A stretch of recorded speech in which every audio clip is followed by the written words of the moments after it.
येळकोट येळकोट जय मल्हार सदानंदाचा येळकोट कोटमातला राजा मल्हारी माझा.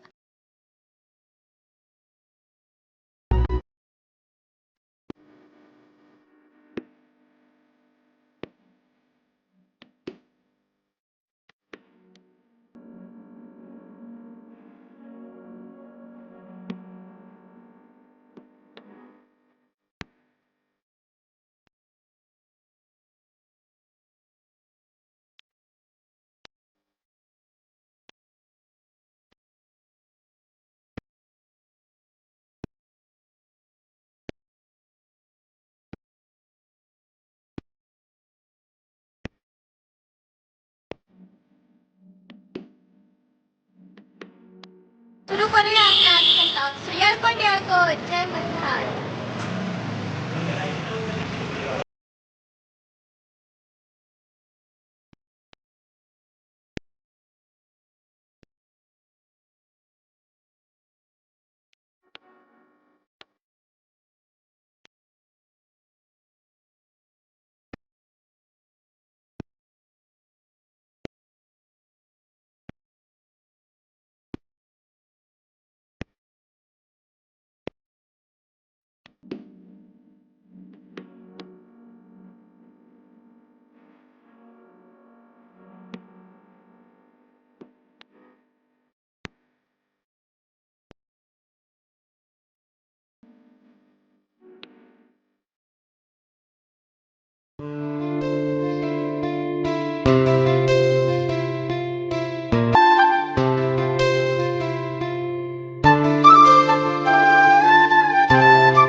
तर ह्या वर्षी दिनांक 26 नोव्हेंबर 2025 रोजी आहे चंपाषष्ठी. चंपाषष्ठी का साजरी केली जाते? चंपाषष्ठीला काय करावं? चंपाषष्ठीबद्दल संपूर्ण माहिती आजच्या या एकाच व्हिडिओत. सगळ्यात महत्त्वाचं म्हणजे ज्यांच्या घरी खंडोबा कुलदैवत आहे त्यांच्याकडे 21 नोव्हेंबरला घटस्थापना झाली असेल. खंडोबाचा षडोत्सव उत्सव किंवा नवरात्र जे म्हणतात ते मार्गशीर्ष प्रतिपादनेपासून सुरू होतात. तसे 21 तारखेला यंदा सुरू झाला आहे. तर नवरात्राची या षडरात्रीची समाप्ती होणार आहे चंपाषष्ठीच्या दिवशी अर्थात 26 नोव्हेंबरला.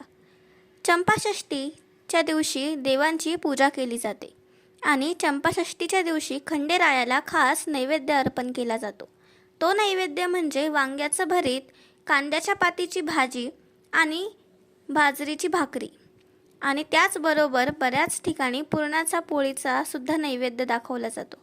काही ठिकाणी पुरण घालून कणकेचे तयार केलेले 5 दिवेसुद्धा बनवतात. त्यासोबत 2 मुटकेसुद्धा बनवतात. या 5 दिव्यांनी देवाला ओवाळलं जातं. तळी उचलली जाते, गोठंबा भरला जातो, कुत्र्याला घास दिला जातो. 6 दिवस सोडलेल्या माळा उतरवून घटसमाप्ती होते आणि देवास दाखवलेल्या भरीत रोडग्याचा नैवेद्य प्रसाद म्हणून भक्षण केला जातो आणि यजमान उपवास सोडतात. अर्थात ज्यांनी 6 दिवस उपवास केलेला असतो ते या दिवशी सोडतात, किंवा काही जण फक्त चंपाषष्ठीच्या दिवशी एकच उपवास देखील करतात. प्रत्येकाची प्रथा परंपरा वेगवेगळी असते. त्या पद्धतीने थोडाफार बदल ह्यामध्ये बघायला मिळतो. पण या सर्वात महत्त्वाची प्रश्न येतो की चंपाषष्ठी का साजरी केली जाते. सगळ्यांना माहीत आहे की मणी आणि मल्ल या 2 राक्षसांचा वध करण्यासाठी भगवान शिवशंकरांनी मल्हारी मार्तंडाचा अवतार घेतला. भगवान शिवशंकरांनी मणी मल्ल यांच्याशी युद्ध करून त्यांचा वध केला. तो दिवस होता मार्गशीर्ष शुद्ध षष्टीचा एका दिवस.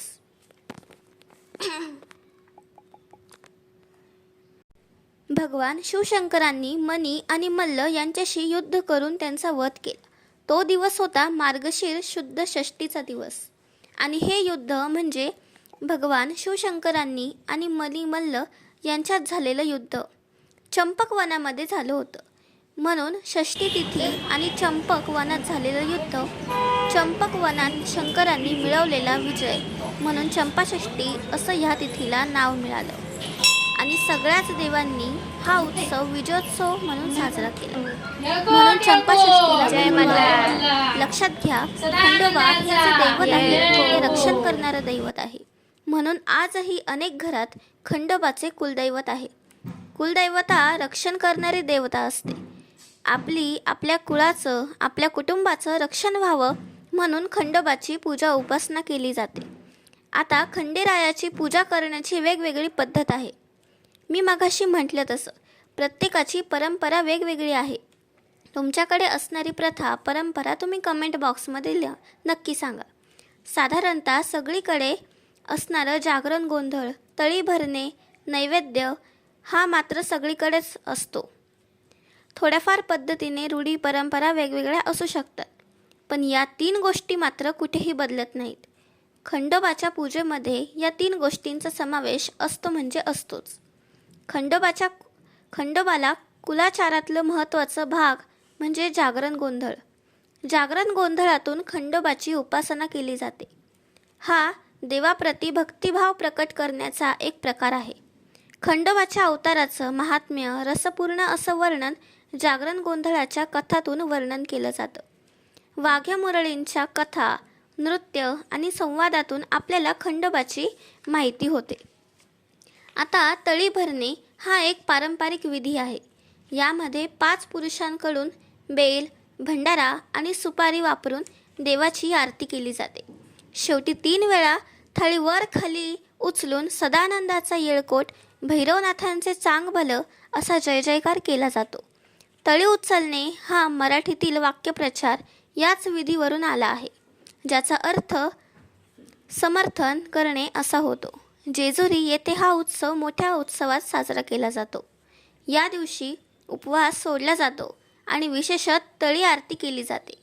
या काळात खंडोबाची उपासना केली जाते आणि काही ठिकाणी महालक्ष्मीचे व्रतही केले जाते.